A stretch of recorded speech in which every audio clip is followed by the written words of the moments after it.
دوستو آج کل فرانس اور مسلم دیشوں کے بیچ میں جو کچھ بھی چل رہا ہے، مجھے امید ہے کہ آپ سب میں سے زیادہ تر لوگ ان تمام باتوں سے باخبر ہوں گے۔ دوستو پچھلے کچھ دنوں سے جہاں ایک طرف ٹویٹر پر بائیکاٹ فرانس ٹاپ پر ٹرینڈ کر رہا تھا، تو وہیں دوسری طرف فرانس اور مسلم دیشوں کے بیچ نوک جھوک دن بدن بڑھتی جا رہی ہے۔ دوستو یہ سارا معاملہ اب سے کچھ وقت پہلے اس دن سے شروع ہوا تھا کہ جب فرانس کے ایک اسکول میں ایک عیسائی ٹیچر نے کلاس کے بچوں کو اسلام کے آخری پیغمبر یعنی محمد صلی اللہ تعالیٰ علیہ وسلم کا بنا ہوا کارٹون دکھایا تھا۔ دوستو اس ٹیچر کی اس حرکت کو دیکھ کر ایک 18 سال کے اسٹوڈنٹ نے اسے موت کے گھاٹ اتار دیا تھا، اور اس حادثے کے بعد سے ہی فرانس میں دھیرے دھیرے حالات بگڑتے چلے گئے۔ فرانس کے راشٹرپتی میکروں نے بھی نہ صرف اس ٹیچر کی کارٹون بنانے والی اس حرکت کو جائز ٹھہرایا، بلکہ ساتھ ہی ساتھ پریس کانفرنس میں دوسرے معاملات میں بھی اسلام کے اوپر پرسنل اٹیک کیا۔ دوستو میکروں نے اپنے بیان میں بہت ساری ایسی باتیں کہی ہیں جس سے یقیناً اسلام دھرم کے ماننے والے لوگوں کے دلوں کو بہت زیادہ ٹھیس پہنچی۔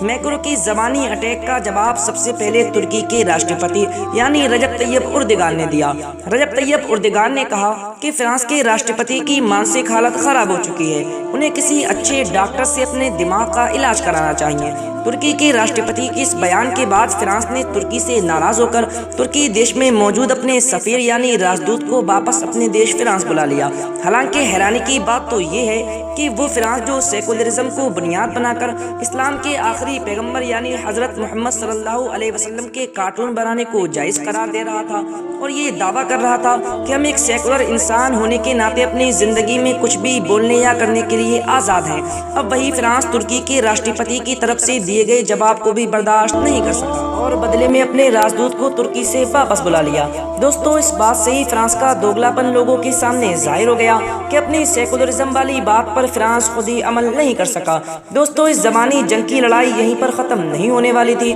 فرانس کے راشٹرپتی یعنی میکروں نے اپنی اسلامک فوبی بیان بازی جاری رکھی، جس کے جواب میں ترکی کے راشٹرپتی رجب طیب اردگان نے ترکی میں ترکی کے مسلموں سے اپیل کی کہ فرانس اسلام کے خلاف اپنی بیان بازی اور گستاخیاں بند نہیں کر رہا ہے، اس لیے ہمیں چاہیے کہ ہم سب مل کر فرانس کا بائیکاٹ کریں۔ ترکی کے راشٹرپتی کی اس اپیل پر نہ صرف ترکی کے مسلمانوں نے حامی بھری، بلکہ دنیا کے دوسرے دیشوں کے مسلمانوں نے بھی اس مشورے کو آڑے ہاتھوں لیا، اور دیکھتے ہی دیکھتے تھوڑے سے وقت میں ہی دنیا کے زیادہ تر مسلم دیشوں میں فرانس کا زبردست بائیکاٹ شروع ہو گیا۔ قطر، کویت، جارڈن اور بنگلہ دیش جیسے ملکوں نے تو پہلے ہی دن فرانس میں بنے ہوئے پروڈکٹس کو اپنی مارکیٹ سے باہر کر دیا، اور بچے ہوئے مسلم دیشوں میں بھی لگاتار اپنی گورنمنٹ سے فرانس کی طرف سے بنے ہوئے پروڈکٹس کا بائیکاٹ کرنے کا دباؤ بنایا جا رہا ہے۔ دوستو اتنا ہی نہیں، پچھلے کچھ دنوں سے لگاتار دنیا کے کئی ملکوں میں فرانس کے خلاف پروٹیسٹ بھی جاری ہے۔ حالانکہ دوستو کچھ لوگوں کا یہ بھی ماننا ہے کہ فرانس کے راشٹرپتی یعنی میکروں کی طرف سے اسلام کے خلاف ساری بیان بازی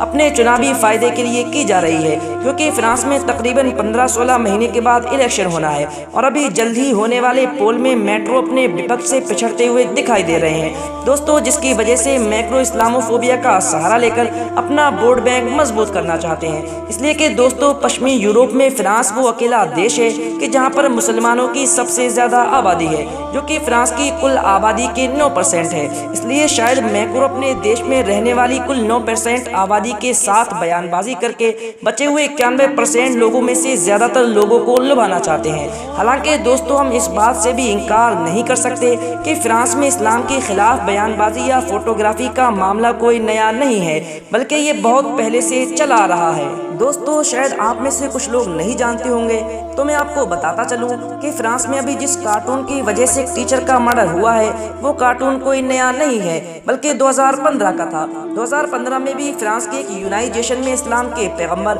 یعنی محمد صلی اللہ علیہ وسلم کا نہ صرف کارٹون بنایا گیا، بلکہ کارٹون بنانے کے ساتھ ساتھ اپنی میگزین کے کور پیج پر بھی چپکایا گیا تھا، جس کے بعد سے ہی فرانس میں بہت سارے دنگے فساد شروع ہو گئے تھے۔ ویسے تو فرانس کی گورنمنٹ کو ہونا چاہیے تھا کہ 2015 میں ہونے والے ان حادثوں سے سبق لے کر اپنے دیش میں ہونے والی اس طرح کی تمام چیزوں کو لے کر سختی سے پیش آتی اور ایسے تمام لوگوں پر پابندی لگائی جاتی جو اس طرح کی حرکتیں کرتے ہیں، مگر فرانس کی گورنمنٹ نے ایسے لوگوں کو سزا دینے کے بجائے انہیں ہمیشہ سپورٹ کیا ہے اور انہیں بڑھاوا دیا ہے، جس کی وجہ سے حالات دن بدن اور زیادہ خراب ہوتے چلے گئے۔ دوستو، فرانس میں اسلام کے خلاف فوٹوگرافی اور ویڈیوگرافی کا معاملہ کتنا پرانا ہے، اس بات کا اندازہ آپ صرف اس بات سے لگا سکتے ہیں کہ فرانس میں 19ویں صدی میں ایک فلم بنائی گئی تھی جس میں حضور صلی اللہ تعالیٰ علیہ وسلم کے خلاف بہت کچھ دکھایا گیا تھا۔ دوستو، اس وقت سلطنت عثمانیہ کا دور تھا۔ دوستو، اگر آپ چاہتے ہیں کہ اس ویڈیو کو ہم آپ کے سامنے پیش کریں، اس میں سلطنت عثمانیہ کے دور میں جب پیغمبر اسلام کے اوپر فلم بنائی گئی تو سلطنت عثمانیہ نے کس قدر قدم اٹھائے، تو آپ ہمیں کمنٹ کر کے ضرور بتائیں۔ دوستو، آج کی اس ویڈیو کا یہیں پر اختتام کرتے ہیں۔ ویڈیو اچھی لگی ہو تو دوستوں میں شیئر کریں اور چینل کو سبسکرائب ضرور کریں۔